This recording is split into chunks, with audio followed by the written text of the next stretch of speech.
A young girl named Claudette Colvin became an activist ahead of her time. She decided she wasn't giving up her seat. In Montgomery, Alabama in March of 1955, Colvin was only 15 at the time, chose not to sit at the back of the bus. As explained how it was unconstitutional to make her move, she was subsequently arrested.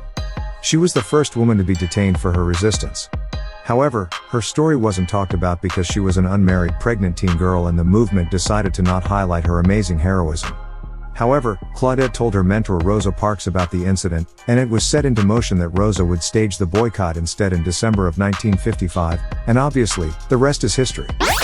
Jane Bolin was the first black woman to attend Yale Law School. She has broken many barriers and set major accomplishments, one being she was a clerk for Thurgood Marshall in the case of Brown versus the Board of Education.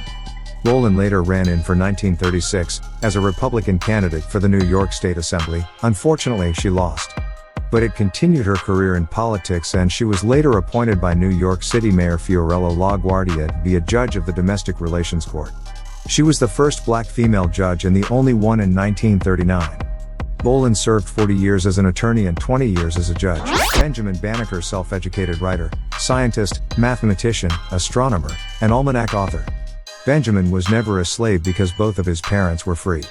A self-taught Benjamin made an irrigation system for his family farm, and a clock that worked for more than 50 years. He taught himself astronomy to forecast lunar and solar eclipses. He correctly predicted a solar eclipse in 1791. He famously called out Thomas Jefferson about owning slaves and the hypocrisy of the Bill of Rights. He helped survey the nation's capital, including the White House, and continued to fight for the abolition of slavery until the end. Bayard Rustin, an underheard figure in the civil rights movement. Rustin organized and strategized behind the scenes of the civil rights movement for years. He was credited with organizing the March on Washington and many other movements of the day. However, he was an openly gay man in the 1960s, which wasn't widely accepted, and he also had controversial ties to communism. Because of this, his image was much too hot for the mainstream. He continued to push for his community until his passing in the 80s.